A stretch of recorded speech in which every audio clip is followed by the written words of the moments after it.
Hello, everyone. I'm Matthew Allen, and today we begin our foray into a brand new, very large in my hands book. That's right. Today we start It, a novel by Stephen King. Chapter 1 After the Flood, 1957. The terror, which would not end for another 28 years, if it ever did end, began, so far as I know or can tell, with a boat made from a sheet of newspaper floating down a gutter swollen with rain. The boat bobbed, listed, righted itself again, dived bravely through treacherous whirlpools, and continued on its way down Witcham Street toward the traffic light which marked the intersection of Witcham and Jackson. The three vertical lenses on all sides of the traffic light were dark this afternoon in the fall of 1957, and the houses were all dark too. There had been steady rain for a week now, and 2 days ago the winds had come as well. Most sections of Derry had lost their power then, and it was not back on yet. A small boy in a yellow slicker and red galoshes ran cheerfully along beside the newspaper boat. The rain had not stopped, but was finally slackening. It tapped on the yellow hood of the boy's slicker, sounding to his ears like rain on a shed roof, a comfortable, almost cozy sound. The boy in the yellow slicker was George Denbrough. He was 6. His brother, William, known to most of the kids at Derry Elementary School, and even to the teachers, who would never have used the nickname to his face, as Stuttering Bill, was at home, hacking out the last of a nasty case of influenza.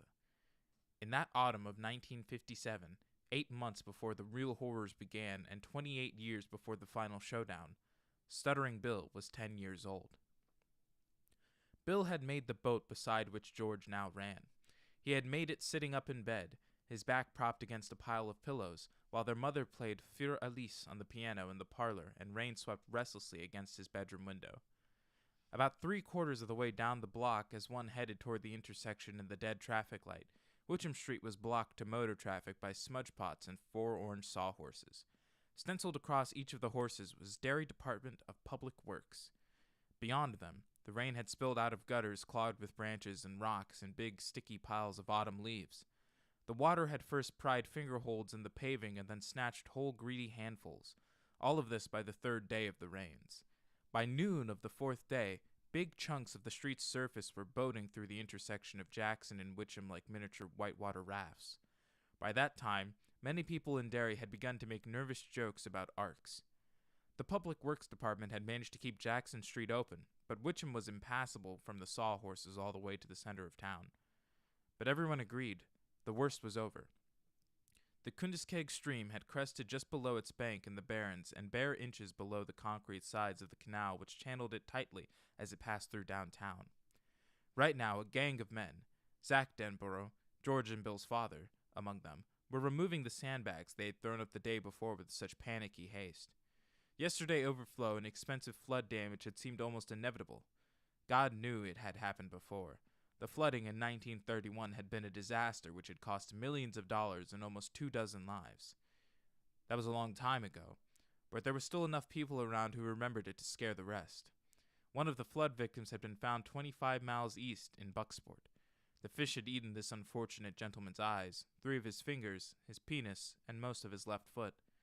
Clutched in what remained of his hands had been a Ford steering wheel. Now, though, the river was receding, and when the new Bangor hydro dam went in upstream, the river would cease to be a threat. Or, so said Zach Denbrough, who worked for Bangor Hydroelectric. As for the rest, well, future floods could take care of themselves. The thing was to get through this one, to get the power back on, and then to forget it.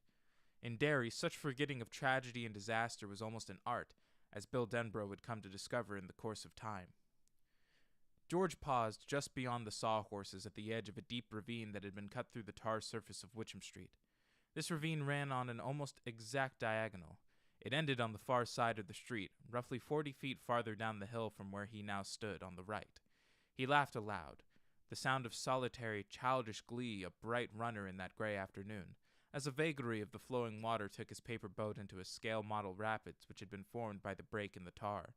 The urgent water had cut a channel which ran along the diagonal, and so his boat traveled from one side of Witcham Street to the other, the current carrying it so fast that George had to sprint to keep up with it.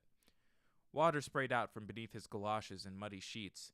Their buckles made a jolly jingling as George Denbrough ran toward his strange death, and the feeling which filled him at that moment was clear and simple love for his brother Bill. Love, and a touch of regret that Bill couldn't be here to see this and be a part of it. Of course, he would try to describe it to Bill when he got home, but he knew he wouldn't be able to make Bill see it, the way Bill would have been able to make him see it if their positions had been reversed. Bill was good at reading and writing, but even at his age, George was wise enough to know that wasn't the only reason why Bill got all A's on his report cards, or why his teachers liked his composition so well. Telling was only part of it. Bill was good at seeing. The boat nearly whistled along the diagonal channel, just a page torn from the classified section of the Derry News, but now George imagined it as a PT boat in a war movie, like the ones he sometimes saw down at the Derry Theater with Bill at Saturday matinees. A war picture with John Wayne fighting the Japs. The prow of the newspaper boat threw sprays of water to either side as it rushed along, and then it reached the gutter on the left side of Witcham Street. A fresh streamlet rushed over the break in the tar at this point, creating a fairly large whirlpool, and it seemed to him that the boat must be swamped and capsized. It leaned alarmingly, and then George cheered as it righted itself, turned, and went racing on down toward the intersection. George sprinted to catch up. Over his head, a grim gust of October wind rattled the trees, now almost completely unburdened of their fright of colored leaves by the storm, which had been this year a reaper of the most ruthless sort. Sitting up in bed, his cheeks still flushed with heat, but his fever, like the Kendis keg, finally receding, Bill had finished the boat. But when George reached for it, Bill held it out of reach. Now get me the paraffin. What's that? Where is it? It's on the cellar shelf as you go downstairs, Bill said. In a box that says golf. Bring that to me, and a knife, and a bowl, and a pack of matches. George had gone obediently to get these things. He could hear his mother playing the piano. Not Fur Elise now, but something else he didn't like so well. Something that sounded dry and fussy. He could hear rain flicking steadily against the kitchen windows. These were comfortable sounds, but the thought of the cellar was not a bit comfortable. He did not like the cellar, and he did not like going down the cellar stairs, because he always imagined there was something down there in the dark. That was silly, of course. His father said so, and his mother said so, and, even more important, Bill said so. But still. He did not even like opening the door to flick on the light because he always had the idea, this was so exquisitely stupid he didn't dare tell anyone, that while he was feeling for the light switch, some horrible clawed paw would settle lightly over his wrist, and then jerk him down into the darkness that smelled of dirt and wet and dim rotted vegetables. Stupid. There were no things with claws, all hairy and full of killing spite. Every now and then someone went crazy and killed a lot of people. Sometimes Chet Huntley told about such things on the evening news, and of course there were commies, but there was no weirdo monster living down in their cellar. Still, this idea lingered. In those interminable moments while he was groping for the switch with his right hand, his left arm curled around the door jamb in a death grip, that cellar smell seemed to intensify until it filled the world. Smells of dirt and wet and long-gone vegetables would merge into one unmistakable, ineluctable smell, the smell of the monster, the apotheosis of all monsters. It was the smell of something for which he had no name. The smell of it, crouched and lurking and ready to spring. A creature which would eat anything but which was especially hungry for boy meat.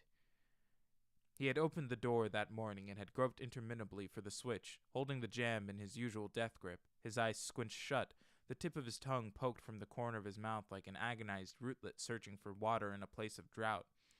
Funny? Sure, you betcha. Look at you, Georgie. Georgie's scared of the dark. What a baby. The sound of the piano came from what his father called the living room and what his mother called the parlor. It sounded like music from another world, far away, the way talk and laughter on a summer-crowded beach must sound to an exhausted swimmer who struggles with the undertow. His fingers found the switch. Ah! They snapped it. And nothing. No light. Oh, cripes. The power. George snatched his arm back as if from a basket filled with snakes. He stepped back from the open cellar door, his heart hurrying in his chest. The power was out, of course. He had forgotten the power was out. Jeesley Crow. What now? Go back and tell Bill he couldn't get the box of paraffin because the power was out and he was afraid that something might get him as he stood on the cellar stairs? Something that wasn't a commie or a mass murderer, but a creature much worse than either? That it would simply slither part of its rotted self up between the stair risers and grab his ankle? That would go over big, wouldn't it? Others might laugh at such a fancy, but Bill wouldn't laugh. Bill would be mad. Bill would say, "Grow up, Georgie. Do you want this boat or not?" As if this thought were his cue, Bill called from his bedroom. "Did you die out there, Georgie?" "No, I'm getting it, Bill," George called back at once. He rubbed at his arms, trying to make the guilty goose flesh disappear and be smooth skin again. "I just stopped to get a drink of water." "Well, hurry up." So he walked down the 4 steps to the cellar shelf, his heart a warm, beating hammer in his throat, the hair on the nape of his neck standing at attention, his eyes hot, his hands cold, sure that at any moment the cellar door would swing shut on its own, closing off the white light falling through the kitchen windows, and then he would hear it, something worse than all the commies and murderers in the world, worse than the Japs, worse than Attila the Hun, worse than the somethings in 100 horror movies. It, growling deeply. He would hear the growl in those lunatic seconds before it pounced on him and unzipped his guts. The cellar smell was worse than ever today, because of the flood. Their house was high on Witcham Street, near the crest of the hill, and they had escaped the worst of it, but there was still standing water down there that had seeped in through the old rock foundations. The smell was low and unpleasant, making you want to take only the shallowest breaths. George sifted through the junk on the shelf as fast as he could. Old cans of Kiwi shoe polish and shoe polish rags, a broken kerosene lamp, 2 mostly empty bottles of Windex, an old flat can of turtle wax. For some reason this can struck him, and he spent nearly 30 seconds looking at the turtle on the lid with a kind of hypnotic wonder. Then he tossed it back. And here it was at last, a square box with the word Gulf on it. George snatched it and ran up the stairs as fast as he could, suddenly aware that his shirt tail was out and suddenly sure that his shirt tail would be his undoing. The thing in the cellar would allow him to get almost all the way out, and then it would grab the tail of his shirt and snatch him back, and he reached the kitchen and swept the door shut behind him. It banged gustily. He leaned back against it with his eyes closed. Sweat popped out on his arms and forehead, the box of paraffin gripped tightly in one hand. The piano had come to a stop, and his mom's voice floated to him. "Georgie, can't you slam that door a little harder next time? Maybe you could break some of the plates in the Welsh dresser if you really tried." "Sorry, Mom," he called back. "Georgie, you waste," Bill said from his bedroom. He pitched his voice low so their mother would not hear. George snickered a little. His fear was already gone. It had slipped away from him as easily as a nightmare slips away from a man who awakes, cold-skinned and gasping, from its grip, who feels his body and stares at his surroundings to make sure that none of it ever happened, and who then begins at once to forget it. Half is gone by the time his feet hit the floor, 3/4 of it by the time he emerges from the shower and begins to towel off, all of it by the time he finishes his breakfast. All gone. Until the next time, when, in the grip of the nightmare, all fears will be remembered. That turtle, George thought, going to the counter drawer where the matches were kept. Where did I see a turtle like that before? But no answer came, and he dismissed the question. He got a pack of matches from the drawer, a knife from the rack, holding the sharp edge cautiously away from his body, and his dad has taught him, and a small bowl from the Welsh dresser in the dining room. Then he went back into Bill's room. What an a-hole you are, Georgie, Bill said, amiably enough, and pushed back some of the sick stuff on his night table. An empty glass, a pitcher of water, Kleenex, books, a bottle of Vicks VapoRub, the smell of which Bill would associate all his life with thick, phlegmy chest and snotty noses. The old Philco radio was there, too, playing not Chopin or Bach, but a Little Richard tune. Very softly, however, so softly that Little Richard was robbed of all his raw and elemental power. Their mother, who had studied classical piano at Juilliard, hated rock and roll. She did not merely dislike it, she abominated it. I'm no a-hole, George said, sitting on the edge of Bill's bed and putting the things he had gathered on the night table. Yes, you are, Bill said.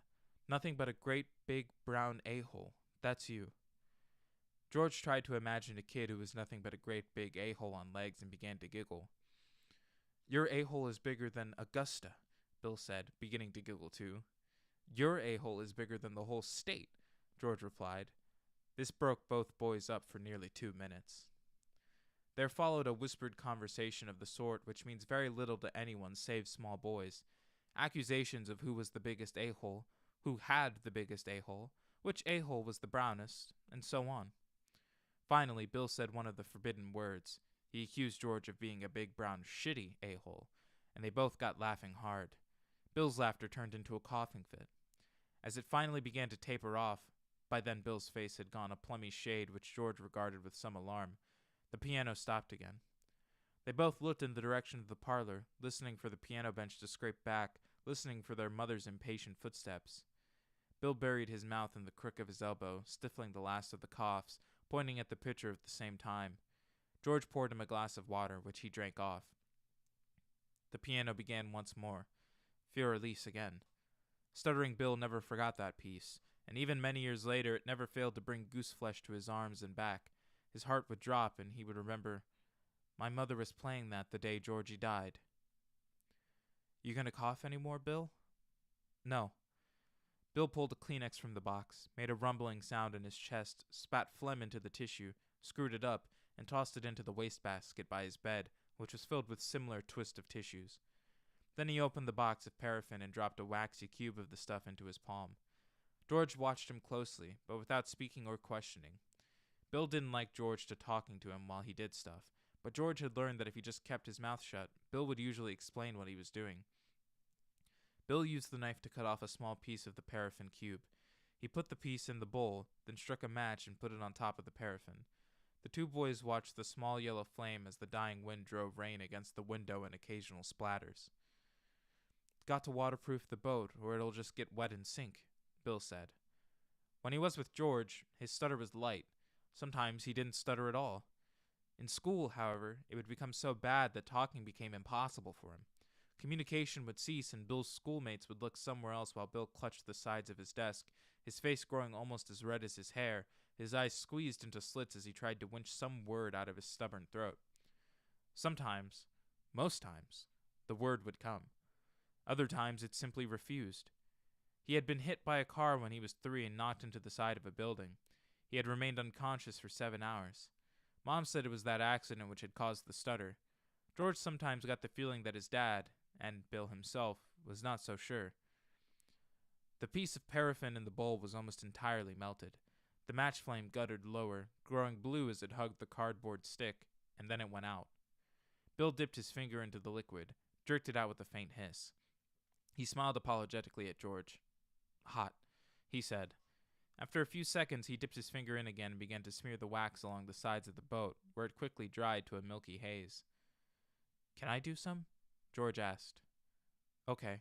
Just don't get any on the blankets or Mom will kill you. George dipped his finger into the paraffin, which was now very warm but no longer hot, and began to spread it along the other side of the boat. Don't put on so much, you a-hole, Bill said. You want to sink it on its maiden cruise? I'm sorry. That's all right. Just go easy. George finished the other side, then held the boat in his hands. It felt a little heavier, but not much.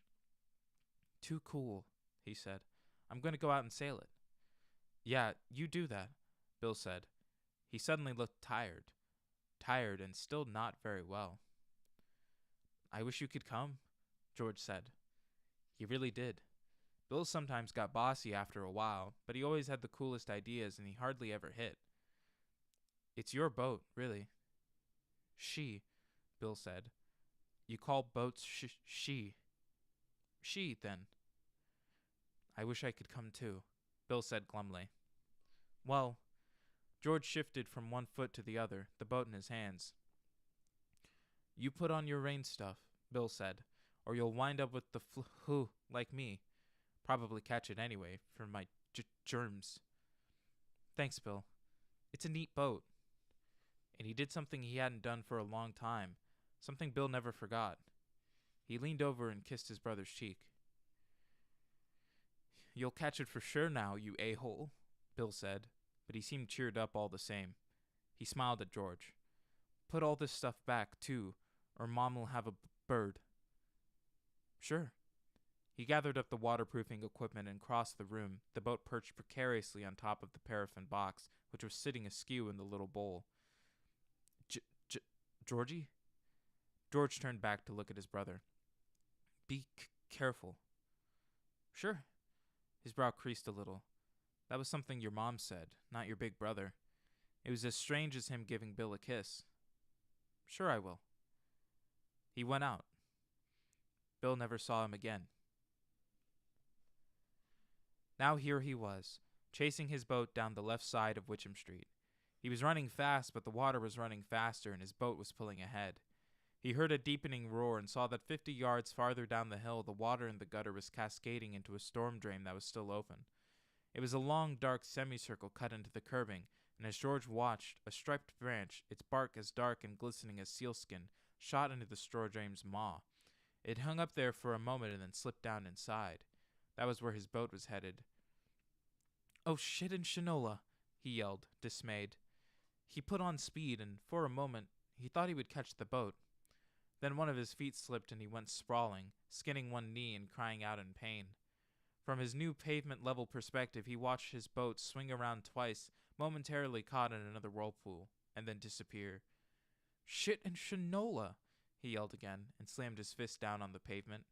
That hurt too, and he began to cry a little. What a stupid way to lose the boat. He got up and walked over to the storm drain. He dropped to his knees and peered in. The water made a dank, hollow sound as it fell into the darkness. It was a spooky sound. It reminded him of... Huh? The sound was jerked out of him as if on a string, and he recoiled. There were yellow eyes in there, the sort of eyes he had always imagined but never actually seen down in the basement. It's an animal, he thought incoherently. That's all it is. Some animal. Maybe a house cat that got stuck down in there. Still, he was ready to run. Would run in a second or two when his mental switchboard had dealt with the shock those two shiny yellow eyes had given him. He felt the rough surface of the macadam under his fingers and the thin sheet of cold water flowing around them. He saw himself getting up and backing away, and that was when a voice, a perfectly reasonable and rather pleasant voice, spoke to him from inside the storm drain. Hi, Georgie, it said. George blinked and looked again. He could barely credit what he saw. It was like something from a made-up story or a movie where you know the animals will talk and dance. If he had been 10 years older, he would not have believed what he was seeing, but he was not 16. He was 6. There was a clown in the storm drain. The light in there was far from good, but it was good enough to see that George Denbrough was sure of what he was seeing. It was a clown, like in the circus or on TV. In fact, he looked like a cross between Bozo and Clarabelle, who talked by honking his, or was it her? George was never really sure of the gender. Horn on Howdy Doody Saturday mornings. Buffalo Bob was just about the only one who could understand Clarabelle, and that always cracked George up. The face of the clown in the storm drain was white. There were funny tufts of red hair on either side of his bald head, and there was a big clown smile painted over his mouth. If George had been inhabiting a later year, he would have surely thought of Ronald McDonald before Bozo or Clarabelle. The clown held a bunch of balloons, all colors, like gorgeous ripe fruit in one hand. In the other, he held George's newspaper boat. Want your boat, Georgie? The clown smiled. George smiled back. He couldn't help it. It was the kind of smile you just had to answer. I sure do, he said. The clown laughed. I sure do. That's good. That's very good. And how about a balloon? Well, sure. He reached forward, and then drew his hand reluctantly back. I'm not supposed to take stuff from strangers. My dad said so. Very wise of your dad, the clown in the storm drain said, smiling. How, George wondered, could I have thought his eyes were yellow? They were a bright, dancing blue, the color of his mom's eyes and Bill's. Very wise indeed. Therefore, I will introduce myself. I, Georgie, am Mr. Bob Gray, also known as Pennywise the Dancing Clown. Pennywise, meet George Denbrough. George, Meet Pennywise. And now we know each other. I'm not a stranger to you, and you're not a stranger to me. Correct? George giggled. I guess so. He reached forward again and drew his hand back again. How did you get down there? Storm just blew me away, Pennywise the Dancing Clown said. It blew the whole circus away. Can you smell the circus, Georgie? George leaned forward.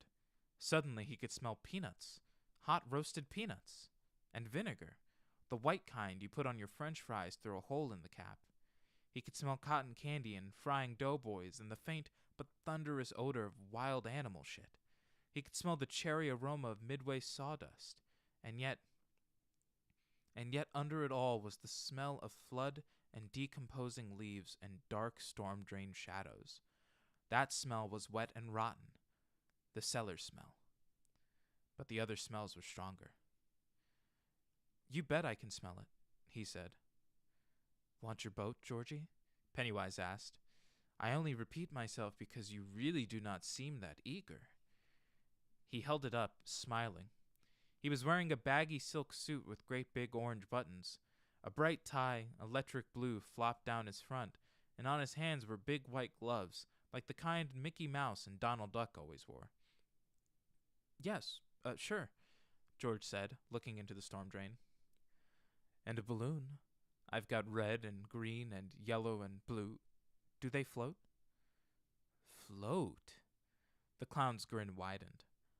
Oh, yes, indeed they do. They float. And there's cotton candy. George reached. The clown seized his arm, and George saw the clown's face change. What he saw then was terrible enough to make his worst imaginings of the thing in the cellar look like sweet dreams. What he saw destroyed his sanity in one clawing stroke. They float, the thing in the drain crooned in a clotted, chuckling voice. It held George's arm in its thick and wormy grip. It pulled George toward that terrible darkness where the water rushed and roared and bellowed as it bore its cargo of storm debris toward the sea. George craned his neck away from that final blackness and began to scream into the rain, to scream mindlessly into the white autumn sky which curved above Derry on that day in the fall of 1957. His screams were shrill and piercing, and all up and down Witcham Street people came to their windows or bolted out onto their porches. They float, it growled. They float, Georgie, and when you're down here with me, you'll float too. George's shoulders socked against the cement of the curb, and Dave Gardner, who had stayed home from his job at the shoe boat that day because of the flood, saw only a small boy in a yellow rain slicker, a small boy who was screaming and writhing in the gutter with muddy water surfacing over his face and making his screams sound bubbly. Everything down here floats, that chuckling, rotten voice whispered, and suddenly there was a ripping noise and a flaring sheet of agony, and George Denbrough knew no more. Dave Gardner was the first to get there, and although he arrived only 45 seconds after the first scream, George Denbrough was already dead. Gardner grabbed him by the back of the slicker, pulled him into the street, and began to scream himself as George's body turned over in his hands. The left side of George's slicker was now bright red. Blood flowed into the storm drain from the tattered hole where the left arm had been. A knob of bone, horribly bright, peeked through the torn cloth. The boy's eyes stared up into the white sky, and as Dave staggered away toward the others already running pell-mell down the street, they began to fill up with rain. Somewhere below, in the storm drain that was already filled nearly to capacity with runoff, there could have been no one down there, the county sheriff would later exclaim to a Derry news reporter with a frustrated fury so great it was almost agony. Hercules himself would have been swept away in that driving current. Georgie's newspaper boat shot onward through nighted chambers and long concrete hallways that roared and chimed with water. For a while it ran neck and neck with a dead chicken that floated with its yellowy, reptilian toes pointed at the dripping ceiling. Then, at some junction east of town, the chicken was swept off to the left while George's boat went straight. An hour later, while George's mother was being sedated in the emergency room at Derry Home Hospital, and while stuttering Bill sat stunned and white and silent in his bed, listening to his father sob hoarsely in the parlor where his mother had been playing Fior-Elise when George went out, the boat shot out through a concrete loophole like a bullet exiting the muzzle of a gun and ran at speed down a sluiceway and into an unnamed stream. When it joined the boiling, swollen Penobscot River 20 minutes later, the first rifts of blue had begun to show in the sky overhead. The storm was over. The boat dipped and swayed and sometimes took on water, but it did not sink. The two brothers had waterproofed it well. I do not know where it finally fetched up, if ever it did. Perhaps it reached the sea and sails there forever, like a magic boat in a fairy tale. All I know is that it was still afloat and still running on the breast of the flood when it passed the incorporated town limits of Derry, Maine, and there it passes out of this tale forever. Chapter 2. After the Festival, 1984. The reason Adrian was wearing the hat, his sobbing boyfriend would later tell the police, was because he had won it at the Pitch Till You Win stall on the Bassey Park Fairgrounds just 6 days before his death. He was proud of it. He was wearing it because he loved this shitty little town, the boyfriend, Don Haggerty, screamed at the cops. Now, there's no need for that sort of language, Officer Harold Gardner told Haggerty. Harold Gardner was one of the Dave Gardner's 4 sons. On the day his father had discovered the lifeless, one-armed body of George Denborough, Harold Gardner had been 5. On this day, almost 27 years later, he was 32 and balding. Harold Gardner recognized the reality of Don Haggerty's grief and pain, and at the same time found it impossible to take seriously.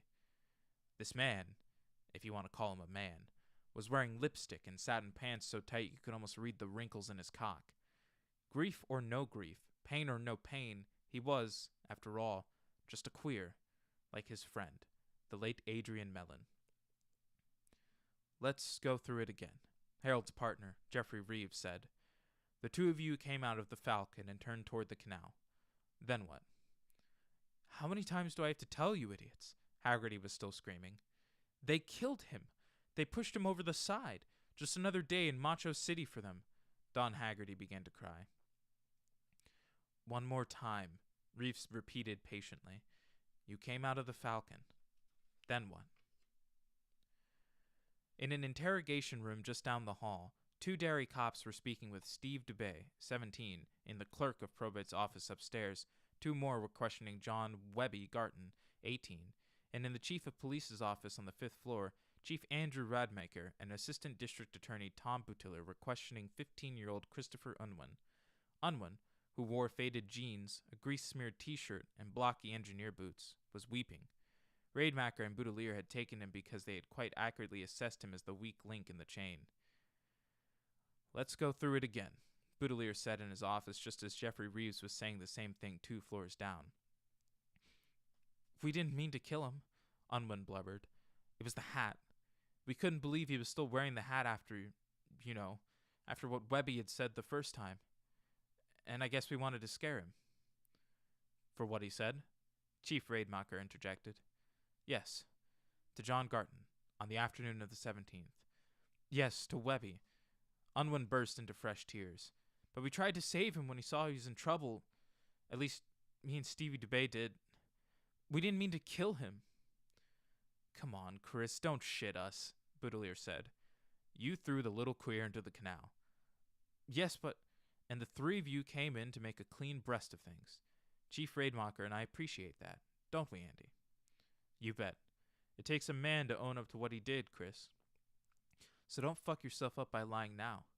You meant to throw him over the minute you saw him and his fag buddy coming out of the Falcon, didn't you? No, Chris Unwin protested vehemently. Butiller took a pack of Marlboros from his shirt pocket and stuck one in his mouth. He offered the pack to Unwin. Cigarette? Unwin took one. Butiller had to chase the tip with a match in order to give him a light because of the way Unwin's mouth was trembling. But when you saw he was wearing the hat, Radmacher asked. Unwin dragged deep, lowered his head so that his greasy hair fell in his eyes, and jetted smoke from his nose, which was littered with blackheads. Yeah, he said, almost too softly to be heard. Butiller leaned forward, brown eyes gleaming. His face was predatory, but his voice was gentle. What, Chris? I said yes. I guess so. To throw him in, but not to kill him. He looked up at them, face frantic and miserable, and still unable to comprehend the stupendous changes which had taken place in his life since he left the house to take in the last night of Derry's Canal Days festival with 2 of his buddies at 7:30 the previous evening. "Not to kill him," he repeated. "And that guy under the bridge, I still don't know who he was." "What guy was that?" Rainmaker asked, but without much interest. They had heard this part before as well, and neither of them believed it. Sooner or later, men accused of murder almost always drag out that mysterious other guy. Boudelier even had a name for it. He called it the one-armed man syndrome, after that old TV series The Fugitive. "The guy in the clown suit," Chris Unwin said, and shivered. "The guy with the balloons." The Canal Days Festival, which ran from July 15th to July 21st, had been a rousing success. Most Derry residents agreed. A great thing for the city's moral image and pocketbook. The week-long festival was pegged to mark the centenary of the opening of the canal which ran through the middle of downtown. It had been the canal which had fully opened Derry to the lumber trade in the years 1884 to 1910. It had been the canal which had birthed Derry's boom years. The town was spruced up from east to west and north to south. Potholes which some residents swore hadn't been patched for 10 years or more were neatly filled with hot top and rolled smooth. The town buildings were refurbished on the inside, repainted on the outside. The worst of the graffiti in Basie Park, much of it wholly logical anti-gay statements such as "kill all queers" and "AIDS from God, you hellbound homos," was sanded off the benches and wooden walls of the little covered walkway over the canal known as the Kissing Bridge. A Canal Days museum was installed in 3 empty storefronts downtown and filled with exhibits by Michael Hanlon, a local librarian and amateur historian. The town's oldest families loaned freely of their almost priceless treasures, and during the week of the festival nearly 40,000 visitors paid a quarter each to look at eating house menus from the 1890s, loggers' bits, axes, and peavies from the 1880s, children's toys from the 1920s, and over 2,000 photographs and 9 reels of movie film of life as it had been in Derry over the last 100 years.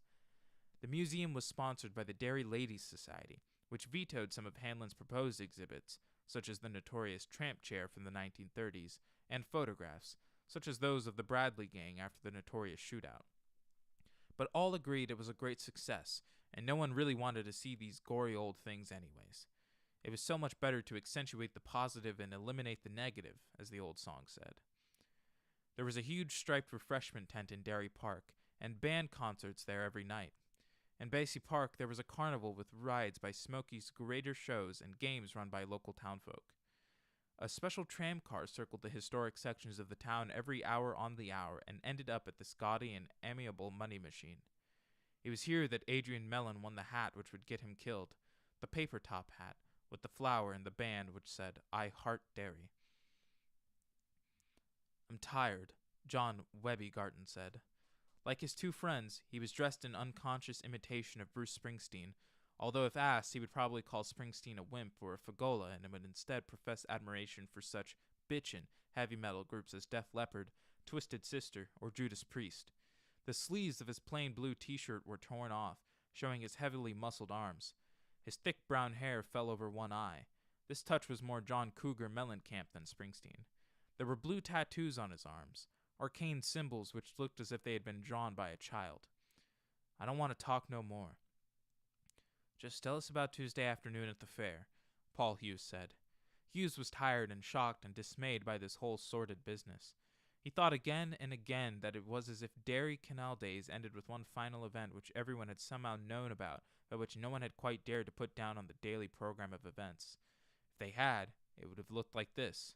Saturday, 9 p.m., final band concert featuring the Derry High School Band and the Barbershop Mellow Men. Saturday, 10 p.m., giant fireworks show. Saturday, 10:35 p.m., ritual sacrifice of Adrian Mellon officially ends Canal Days. "Fuck the fair," Webby replied. "Just what you said to Mellon and what he said to you." "Oh, Christ." Webby rolled his eyes. "Come on, Webby," Hughes' partner said. Webby Garton rolled his eyes and began again. Garton saw the 2 of them, Mellon and Haggerty, mincing along with their arms about each other's waist and giggling like a couple of girls. At first he actually thought they were a couple of girls. Then he recognized Mellon, who had been pointed out to him before. As he looked, he saw Mellon turn to Haggerty. and they kissed briefly. "Oh, man, I'm gonna barf," Webby cried, disgusted. Chris Unwin and Steve DeBay were with him.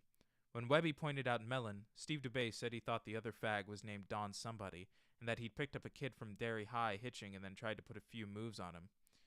Mellon and Haggerty began to move toward the three boys again, walking away from the pitch till you win and toward the Carney's exit. Webby Garton would later tell officers Hughes and Conley that his civic pride had been wounded by seeing a fucking faggot wearing a hat which said "I Heart Derry." It was a silly thing, that hat. A paper imitation of a top hat with a great big flower sticking up from the top and nodding about in every direction. The silliness of the hat apparently wounded Webby's civic pride even more. As Mellon and Haggerty passed, each with his arm linked about the other's waist, Webby Garton yelled out, "I ought to make you eat that hat, you fucking ass bandit." Mellon turned toward Garton, fluttered his eyes flirtatiously, and said, "If you want something to eat, hun, I can find something much tastier than my hat." At this point, Webby Garton decided he was going to rearrange the faggot's face. In the geography of Mellon's face, mountains would rise and continents would drift. Nobody suggested he sucked the root. Nobody. He started toward Mellon. Mellon's friend Haggerty, alarmed, attempted to pull Mellon away, but Mellon stood his ground, smiling. Garton would later tell officers Hughes and Conley that he was pretty sure Mellon was high on something. So he was, Haggerty would agree when this idea was passed on to him by officers Gardner and Reeves. He was high on 2 fried doughboys smeared with honey, on the carnival, on the whole day.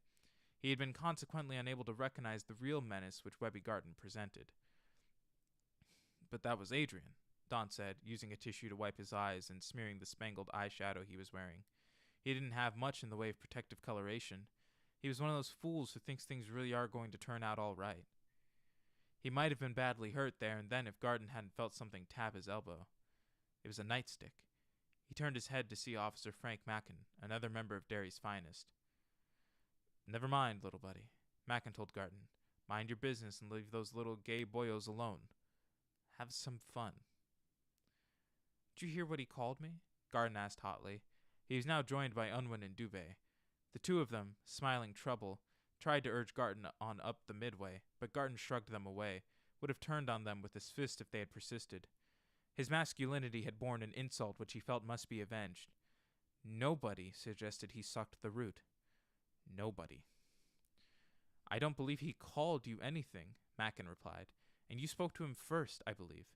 Now move on, Sonny. I don't want to have to tell you again." "He called me a queer." "Are you worried you might be, then?" Mackin asked, seeming to be honestly interested, and Garton flushed a deep ugly red. During this exchange, Haggerty was trying with increasing desperation to pull Adrian Mellon away from the scene.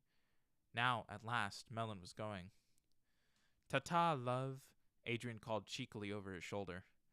"Shut up, candy ass," Mackin said. "Get out of here." Garton made a lunge at Mellon, and Mackin grabbed him. "I can run you in, my friend," Mackin said, "and the way you're acting, it might not be such a bad idea." "Next time I see you, I'm gonna hurt you," Garton bellowed after the departing pair, and heads turned to stare at him. "And if you're ever wearing that hat, I'm gonna kill you. This town don't need no faggots like you."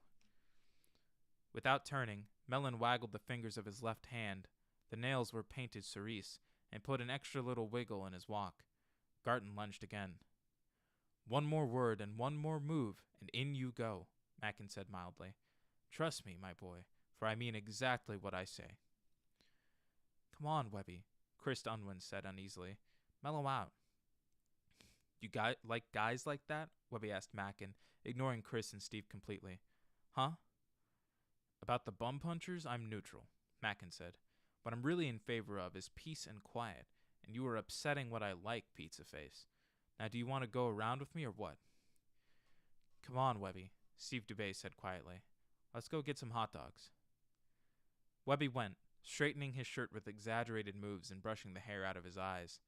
Mackin, who also gave a statement on the morning following Adrian Mellon's death, said, "The last thing I heard him say as him and his buddies walked off was, 'Next time I see him, he's going to be in serious hurt.'" "Please, I gotta talk to my mother," Steve DeBay said for the third time. "I've got to get her to mellow out my stepfather, or there's going to be one hell of a punching match when I get home." "In a little while," Officer Charles Averino told him.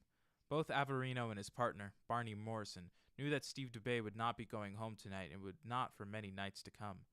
The boy did not seem to realize just how heavy this particular bust was, and Averino would not be surprised when he learned, later on, that Dubé had left school at age 16. At that time, he had still been in Water Street Junior High. His IQ was 68, according to the Wechsler he had taken during one of his 3 trips through the 7th grade. "Tell us what happened when you saw Mellon coming out of the Falcon," Morrison invited. "No, man, I better not." "Well, why not?" Averino asked. "I already talked too much, maybe." "You came in to talk," Averino said. "Isn't that right?" "Well, yeah, but—" "Listen," Morrison said warmly, sitting down next to Dubé and shooting him a cigarette. "You think me and Chick here like fags? I don't know. Do we look like we like fags?" "No, but—" "We're your friends, Steve-O," Morrison said solemnly. "And believe me, you and Chris and Webby need all the friends you can get just about now. Because tomorrow, every bleeding heart in this town is going to be screaming for you guys' blood." Steve Dubé looked dimly alarmed. Averino, who could almost read this hairbag's pussy little mind, suspected he was thinking about his stepfather again.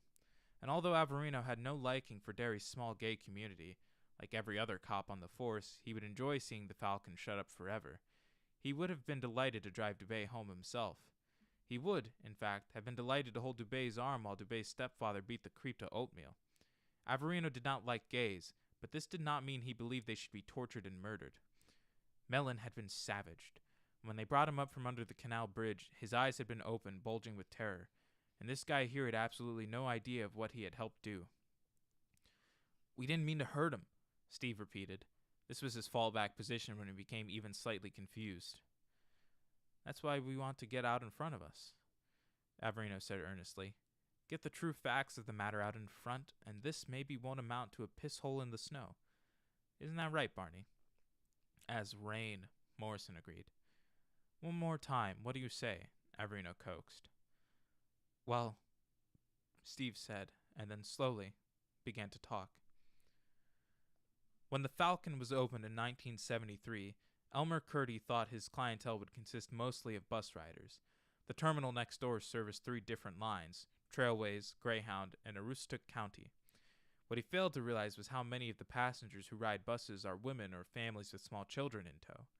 Many of the others kept their bottles in brown bags and never got off the bus at all. Those who did were usually soldiers or sailors who wanted no more than a quick beer or 2. You couldn't very well go on a bender during a 10-minute rest stop. Curdy had begun to realize some of these home truths by 1977, but by then it was too late. He was up to his tits in bills, and there was no way that he could see out of the red ink. The idea of burning the place down for the insurance occurred to him, but unless he hired a professional to torch it, he supposed he would be caught, and he had no idea where professional arsonists hung out anyway. He decided in February of that year that he would give it until July 4th. If things didn't look as if they were turning around by then, he would simply walk next door, get on Hound, and see how things looked down in Florida.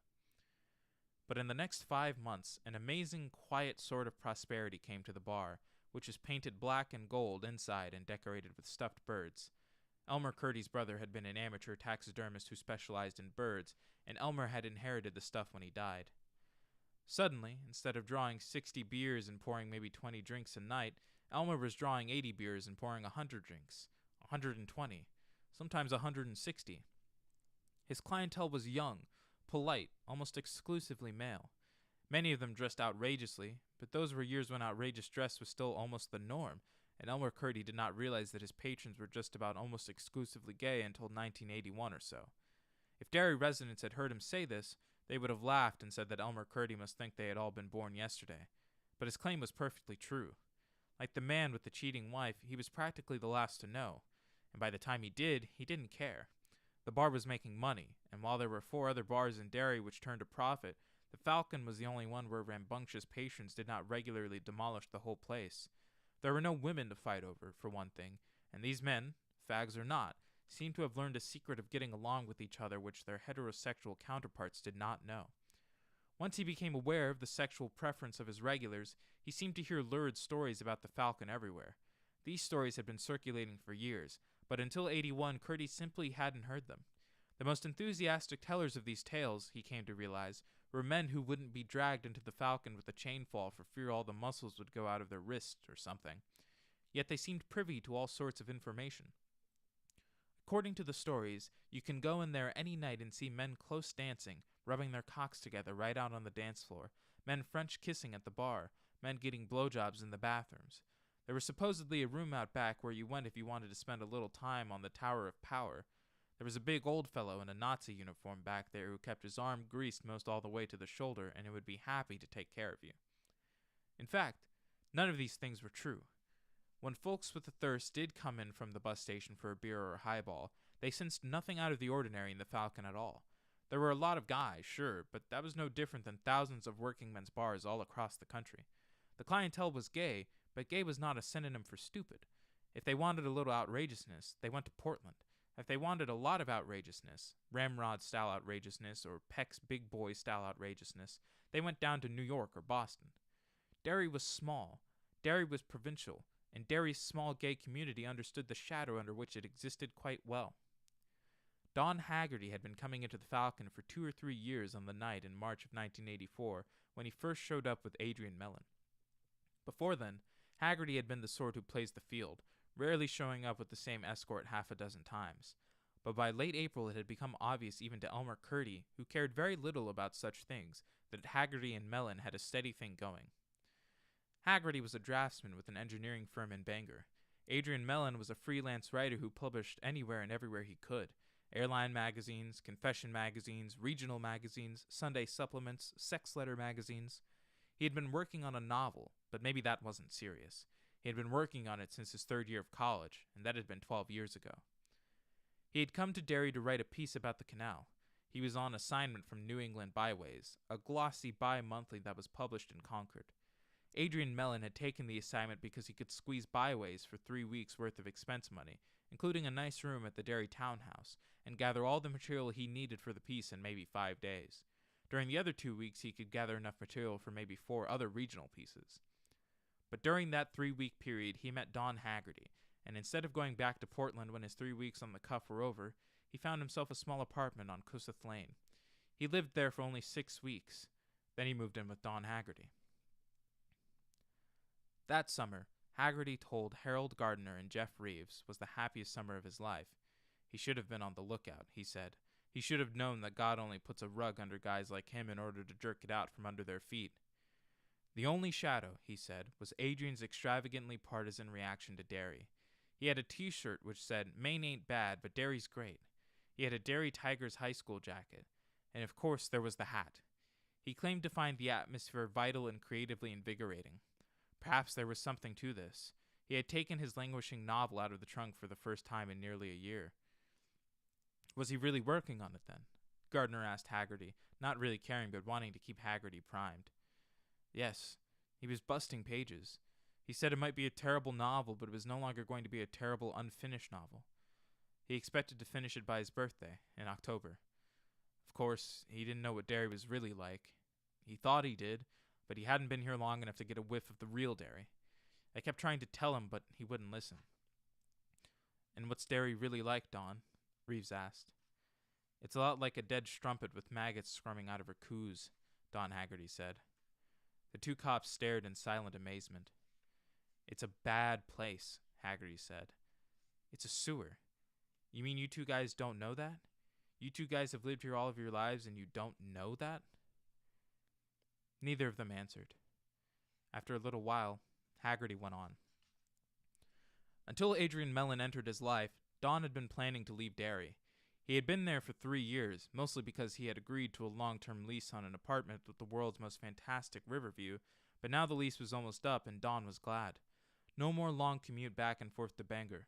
No more weird vibes. In Derry, he once told Adrian, it always felt like 13 o'clock. Adrian might think Derry was a great place, but it scared Don. It was not just the town's tightly homophobic attitude, an attitude as clearly expressed by the town's preachers as by the graffiti in Bassey Park, but that was one thing he had been able to put his finger on. Adrian had laughed. "Don, every town in America has a contingent that hates the gay folk," he said. "Don't tell me you don't know that. This is, after all, the era of Ronnie Morin and Phyllis Housefly. Come down to Bassey Park with me. Don had replied, after seeing that Adrian really meant what he was saying, and what he was really saying was that Derry was no worse than any other fair-sized town in the hinterlands. I want to show you something, my love. They drove to Basie Park. This had been in mid-June, about a month before Adrian's murder, Haggerty told the cops. He took Adrian into the dark, vaguely unpleasant-smelling shadows of the Kissing Bridge. He pointed out one of the graffiti. Adrian had to strike a match and hold it below the writing in order to read it. Show me your cock, queer, and I'll cut it off you. I know how people feel about gays, Don said quietly. I got beaten up at a truck stop in Dayton when I was a teenager. Some fellows in Portland set my shoes on fire outside of a sandwich shop while this fat-assed old cop sat inside his cruiser and laughed. I've seen a lot, but I've never seen anything quite like this. Look over here. Check it out. Another match revealed, stick nails in eyes of all faggots, for God. Whoever writes these little homilies has got a case of the deep-down crazies. I'd feel better if I thought it was just one person, one isolated sickie, but...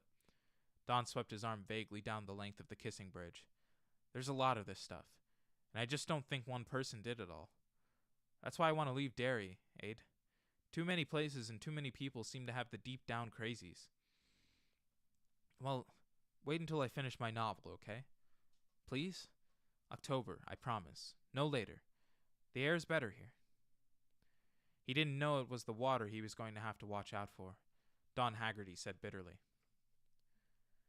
Tom Boudelier and Chief Raidmacher leaned forward, neither of them speaking. Chris Unwin sat with his head down, taking monotonously to the floor. This was the part they wanted to hear.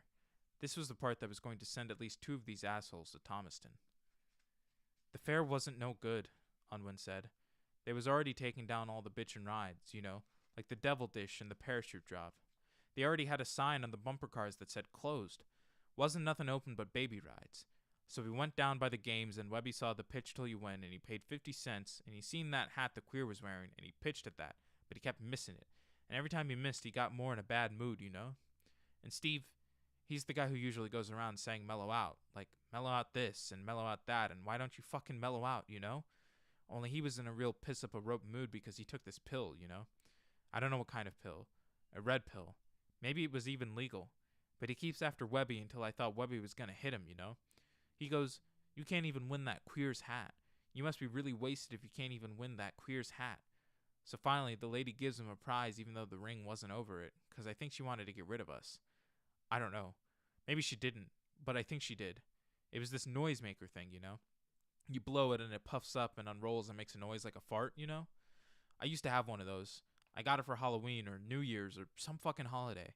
I thought it was pretty good, only I lost it. Or maybe somebody hawked it out of my pocket in the fucking play yard at school, you know? So then the fair's closing and we're walking out and Steve's still on Webby about not being able to win that queer's hat, you know? And Webby ain't saying much, and I know that's a bad sign, but I was pretty faced, you know? So I knew I ought to, change the subject, only I couldn't think of no subject, you know? So when we get into the parking lot, Steve says, where you want to go? Home? And Webby says, let's cruise by the Falcon first and see if that queer's around.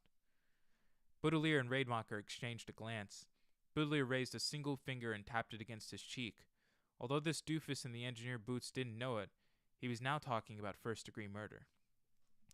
So I goes, no, I gotta get home. And Webby goes, you scared to go by that queer bar? And I go, fuck no. And Steve's still high or something, and he says, let's go grease some queer meat. Let's go grease some queer meat. Let's go grease. The timing was just right enough so that things worked out wrong for everyone. Adrian Mellon and Don Haggerty came out of the Falcon after 2 beers, walked up past the bus station, and then linked hands. Neither of them thought about it. It was just something they did. It was 10:20. They reached the corner and turned left. The Kissing Bridge was almost half a mile upriver from here. They meant to cross Main Street Bridge, which was much less picturesque. The Kundiskig was summer low, no more than 4 feet of water sliding listlessly around the concrete pilings. When the duster drew abreast of them, Steve DeBay had spotted the two of them coming out of the Falcon and gleefully pointed them out. They were in the edge of the span. Cut in! Cut in! Webby Garten screamed. The 2 men had just passed under a streetlight, and he had spotted the fact that they were holding hands. This infuriated him, but not as much as the hat infuriated him. The big paper flower was nodding crazily this way and that. Cut in, goddammit! And Steve did. Chris Unwin would deny active participation in what followed, but Don Haggerty told a different story. He said that Garton was out of the car almost before it stopped, and that the other two quickly followed. There was talk. Not good talk. There was no attempt at flippancy or false coquetry on Adrian's part of this night. He recognized that they were in a lot of trouble. "Give me that hat," Garton said. "Give it to me, queer." "If I do, will you leave us alone?" Adrian was wheezing with fright, almost crying, looking from Unwin to Dubé to Garton with terrified eyes. "Just give me the fucker." Adrian handed it over. Garton produced a switch knife from the left front pocket of his jeans and cut it into 2 pieces. He rubbed the pieces against the seat of his jeans. Then he dropped them to his feet and stomped them. Don Haggerty backed away a little while their attention was divided between Adrian and the hat. He was looking, he said, for a cop. "Now will you let us..." Adrian Mellon began, and that was when Garton punched him in the face, dragging him back against the waist-high pedestrian railing of the bridge. Adrian screamed, clapping his hands to his mouth. Blood poured through his fingers. "Aid!" Haggerty cried, and ran forward again. Dubé tripped him. Garton booted him in the stomach, knocking him off the sidewalk and into the roadway. A car passed.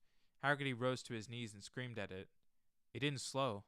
The driver, he told Gardner and Reeves, never even looked around. "Shut up, queer," Dubé said, and kicked him in the side of the face. Haggerty fell on his side in the gutter, semi-conscious. A few moments later he heard a voice, Chris Unwin's, telling him to get away before he got what his friend was getting. In his own statement, Unwin verified giving this warning. Haggerty could hear thudding blows and the sound of his lover screaming. Adrian sounded like a rabbit in a snare, he told the police. Haggerty crawled back toward the intersection and the bright lights of the bus station, and when he was a distance away he turned back to look. Adrian Mellon, who stood about 5'5" and might have weighed 135 pounds soaking wet, was being pushed from Garton to Dubé to Unwin in a kind of triple play. His body jittered and flopped like the body of a rag doll. They were punching him, pummeling him, ripping at his clothes. As he watched, he said, Garton punched Adrian in the crotch. Adrian's hair hung in his face. Blood poured out of his mouth and soaked his shirt. Webby Garton wore 2 heavy rings on his right hand. One was a Derry high school ring, the other one he made in shop class. An intertwined brass DB stood out 3 inches from this latter. The letters stood for the Dead Bugs, a metal band he particularly admired. The rings had torn Adrian's upper lip open and shattered 3 of his upper teeth at the gum line. "Help!" Haggerty shrieked. "Help! Help! They're killing him! Help!" The buildings of Main Street loomed dark and secret. No one came to help, not even from the one white island of light which marked the bus station, and Haggerty did not see how that could be. There were people in there. He had seen them when he and Aid walked past. Would none of them come to help? None at all? "Help! Help! They're killing him! Help, please, for God's sake!" "Help!" A very small voice whispered from Don Haggerty's left, and then there was a giggle. "Bums rush!" Garton was yelling now, yelling and laughing. All 3 of them, Haggerty told Gardner and Reeves, had been laughing while they beat Adrian up. "Bums rush! Over the side!" "Bum rush! Bums rush! Bums rush!" Dubé chanted, laughing. "Help!" the small voice said again, and although the voice was grave, that little giggle followed again. It was like the voice of a child who cannot help itself. Haggerty looked down and saw the clown, and it was at this point that Gardner and Reeves began to discount everything that Haggerty said, because the rest was the raving of a lunatic. Later, however, Harold Gardner found himself wondering. Later, when he found that the Unwin boy had also seen a clown, or said he had, he began to have second thoughts. His partner either never had them or would never admit to them. The clown, Haggerty said, looked like a cross between Ronald McDonald and that old TV clown, Bozo, or so he thought at first. It was the wild tufts of orange hair that brought such comparisons to mind, but later consideration had caused him to think the clown really looked like neither. The smile painted over the white pancake was red, not orange, and the eyes were a weird shiny silver. Contact lenses, perhaps. But a part of him thought then and continued to think that maybe that silver had been the real color of those eyes. He wore a baggy suit with the big orange pom-pom buttons. On his hands were cartoon gloves. "If you need help, Don," the clown said, "help yourself to a balloon." And it offered the bunch it held in one hand. "They float," the clown said. "Down here we all float. Pretty soon your friend will float too." "This clown called you by name?" Jeff Reeves said in a totally expressionless voice. He looked over Haggerty's bent head at Harold Gardner, and one eye drew in a wink. Yes, Haggerty said, not looking up. I know how it sounds. So then you threw him over, Boudelier said. Bum's rush. Not me, Unwin said, looking up. He flicked the hair out of his eyes with one hand and stared at them urgently. When I saw they really meant to do it, I tried to pull Steve away, because I knew the guy might get banged up. It was like 10 feet to the water. It was 23. One of Chief Raidmacher's patrolmen had already measured. But it was like he was crazy. The two of them kept yelling, Bum's rush, and they picked him up. Webby had him under the arms, and Steve had him by the seat of the pants, and when Haggerty saw what they were doing, he rushed back toward them, screaming, No, no, no, no, at the top of his voice. Chris Unwin pushed him backward, and Haggerty landed in a teeth-rattling heap on the sidewalk. Do you want to go over too? He whispered. You run, baby. They threw Adrian Mellon over the bridge and into the water then. Haggerty heard the splash. Let's get out of here, Steve DeBay said. He and Webby were backing toward the car. Chris Unwin went to the railing and looked over. He saw Haggerty first, sliding and clawing his way down the weedy, trash-littered embankment to the water. Then he saw the clown. The clown was dragging Adrian out on the far side with one arm. Its balloons were in its other hand. Adrian was dripping wet, choking, moaning. The clown twisted its head and grinned up at Chris. Chris said he saw its shining silver eyes and its bared teeth. Great big teeth, he said. Like the lion in the circus, man, he said. I mean, they were that big. Then, he said, he saw the clown shove one of Adrian Mellon's arms back so it lay over his head. Then what, Chris? Boudelier said. He was bored with this part. Fairy tales had bored him since the age of 8 on. I don't know, Chris said. That was when Steve grabbed me and hauled me into the car, but I think it bit into his armpit. He looked up at them again, uncertain now. I think that's what it did. Bit into his armpit. Like it wanted to eat him, man. Like it wanted to eat his heart. No, Haggerty said when he was presented with Chris Unwin's story in the form of questions. The clown did not drag Aid up on the far bank, at least not that he saw, and he would grant that he had been something less than a disinterested observer by that point. By that point he had been out of his fucking mind. The clown, he said, was standing near the far bank with Adrian's dripping body clutched in its arms. Aid's right arm was stuck stiffly out behind the clown's head, and the clown's face was indeed in Aid's right armpit, but it was not biting. It was smiling. Haggerty could see it looking out from beneath Aid's arm and smiling. The clown's arms tightened, and Haggerty heard ribs splinter. Aid shrieked. Float with us, Don, the clown said out of its grinning red mouth, and then pointed with one of its white-gloved hands under the bridge. Balloons floated against the underside of the bridge. Not a dozen or a dozen dozens, but thousands, red and blue and green and yellow, and printed on the side of each was I Heart Derry. Well now, that surely does sound like a lot of balloons, Reeves said, and tipped Harold Gardner another wink. I know how it sounds, Haggerty reiterated in the same dreary voice.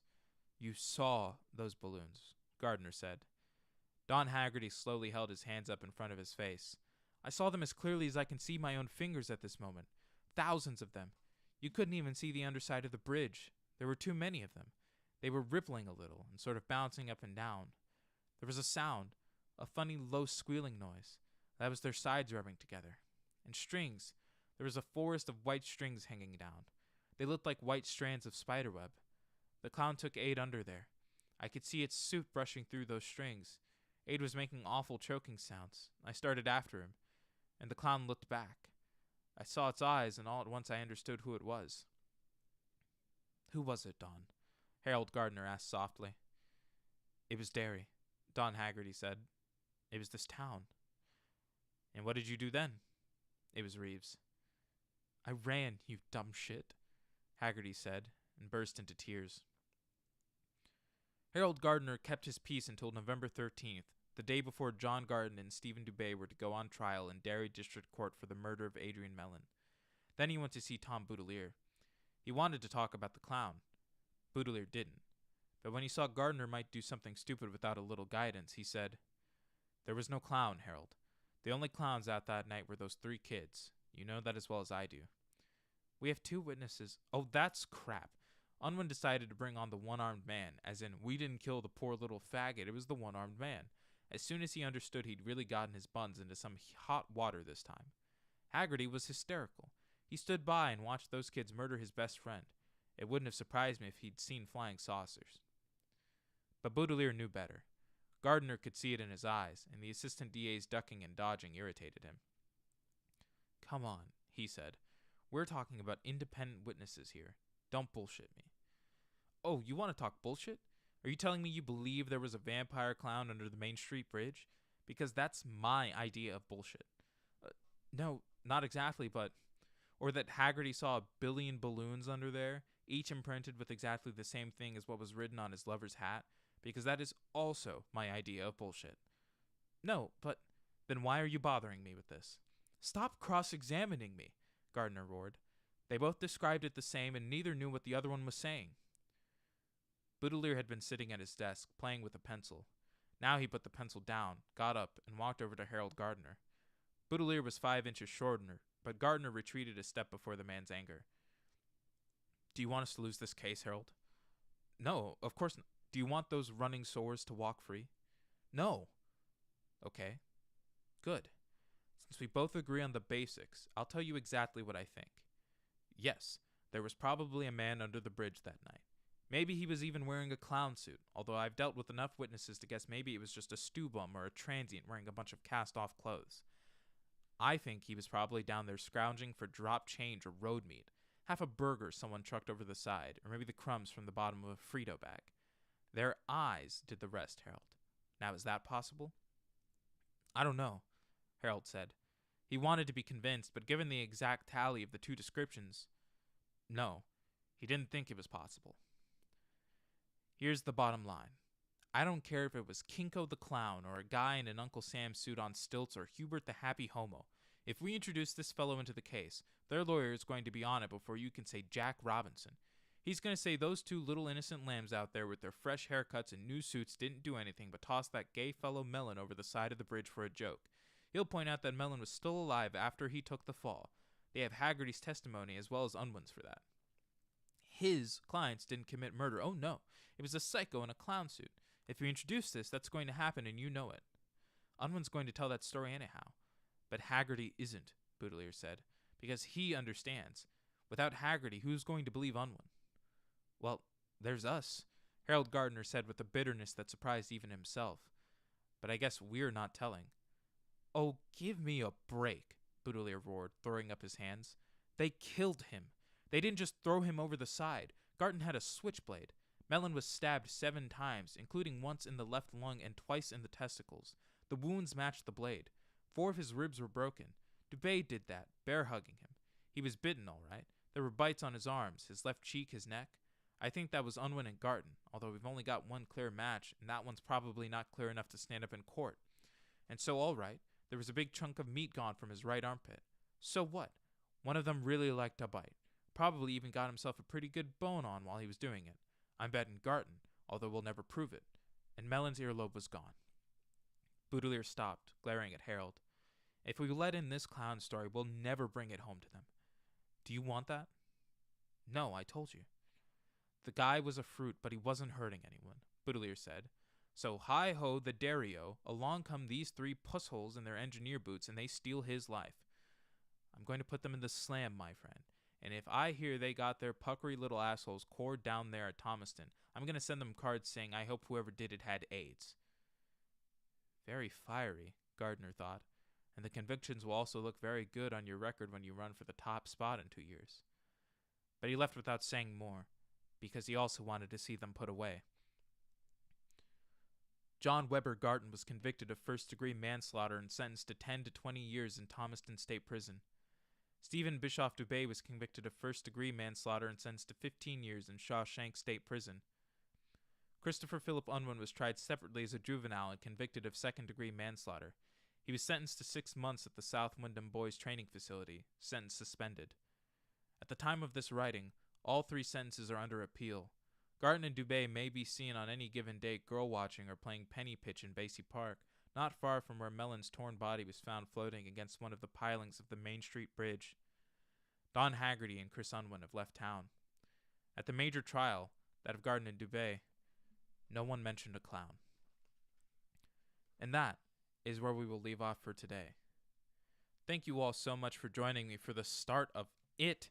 Very intense book, but if you liked it, make sure to check out everything that is backlogged here on YouTube, as well as giving me a follow here on YouTube.